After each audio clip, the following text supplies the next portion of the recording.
So with that, I'm going to turn the mic over to you. Welcome, Tim Fox.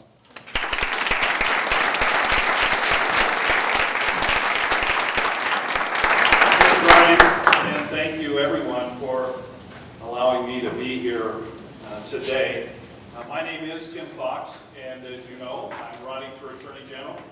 And this is a very important opportunity for me. As you might imagine, this is somewhat unorthodox. Although I've not run for office before, I can tell you that I don't recall ever hearing of candidates being invited to an association such as this. But I applaud your vision and your foresight and your activism, if you will, in making sure that this kind of forum happens.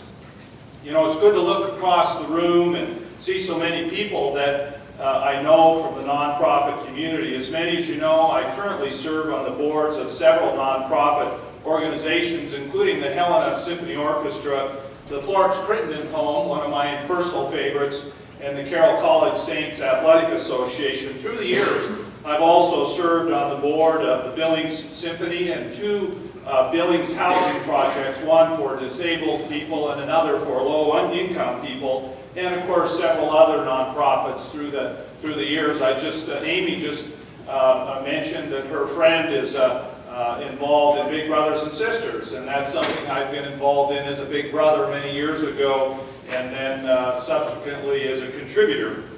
And as you might imagine, having been involved in so many nonprofits, I've been to my share of board retreats where we've talked about fundraising and defining the roles of board members, marketing and PR, all of those things that make nonprofits function. I've also supported many other nonprofits, and just to name a few, the Yellowstone Boys and Girls Ranch. Is Jim Soft here today? He may have been here earlier. I know he's on your board, and his foundation does a lot of wonderful things. St. Lebrun Indian Educational Association I've supported. More locally, the Prickly Pear Land Trust that tries to conserve open space areas in the Helena area, and the Helena Education Association, which provides necessary funds for school kids in the Helena area. I've also used the blessing of my legal education to help many new nonprofits get started and many others to survive. I've incorporated dozens of nonprofits in my 21 years as a Montana attorney. Organizations such as the Helena Chamber Chorale, Tiny Hands International, which is a favorite of mine, set up by my daughter and some of her peers. They run an orphanage in Nepal. And most recently, I set up a nonprofit for the Helena Lions Club for them to have their own local foundation. I believe it's my duty as a member of the State Bar to do all of this legal work for free and for no charge. And I'm happy to report to you today that I have never charged a Montana nonprofit for my legal services in the 21 years that I've practiced law in Montana.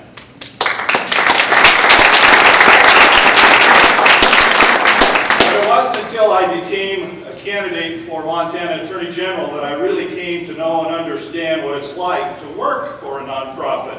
You see, I haven't worked in my legal practice since February. And because of that, I think I may qualify as a nonprofit. And there's been a lot of that nonprofit in recent months. And I think also you might have noticed, for those of you that I contribute to, that I have migrated down from the top of the donor pyramid to the bottom of the donor pyramid in recent months. And I hope that's temporary. I look forward to hopefully coming up to the donor pyramid top. And I should say I've never made so many fundraising calls in my entire life. And isn't that a treat for those of you who have done those things? I made a cold call the other day, and I asked the lady, I told her who I was and what I was running for, and I said, "May I speak to Mr. Smith?" She said, "Sure, you got a Ouija board." Those are embarrassing moments, as you might imagine. You kind of simply say, "Well, can I talk to you?" I called another man, and I led with the line, "Hi, I'm Tim Fox. I'm running for Attorney General, and I'd like to see if you have any questions about who I am and what I stand for. My hope is that you might support me and vote for me and maybe contribute financially." About 45 minutes later and a dozen questions later, he said, you know, I'm going to vote for you, but I don't have any money. So it's a humbling experience, obviously, sometimes. Also, going back and forth from my home, I noticed a sign on a home that's on the route to my house. And after a couple of weeks of going by, I thought, you know, I need to stop and thank these people for putting my yard sign in their yard. And you never know in the nonprofit sector where you're going to get your support from. As a candidate, you never know who's going to support you. In fact, most of the people that vote for you, you don't know. So I stopped and knocked on the door and I said, hi, I'm Tim Fox, and I just want to thank you for putting my yard sign in your yard. The young man said, oh, well, you're welcome. Our landlord told us we had to put it there. I don't know who you are, and I'm from out of state. I can't vote for you anyway. So, it's a tough world, and it's very humbling in the political business. I want to tell you a little bit about myself. I'm originally from Hardin, Montana, where my parents were hard-working small business people, and they were actively engaged in their community. My four brothers and I learned the importance of serving others and working in both the public sectors and the private sectors for the betterment of our community, our state, and our nation. My parents made sure that we were active in the community at an early age, including active in our church. And we were immersed in the wonderful Native American culture of the nearby Crow tribe and Northern Cheyenne tribe, which was a big part of my growing up. We treasured the arts in my home. My parents were very musically oriented. We loved drama. There was a lot of drama in our teenage years. And so my parents instilled that kind of value system in my brothers and I. And we knew that it was very important that we share our good fortune with others who are less fortunate than we are. Since childhood, these important lessons learned have greatly impacted my life. I believe it's important that I be here today to publicly reaffirm what I have known and lived in my private life, and that is that the nonprofit organizations play an important and vital part in the American life and democracy that we enjoy here. And we can and must do more to ensure the continued vitality of the nonprofit community, particularly here in Montana.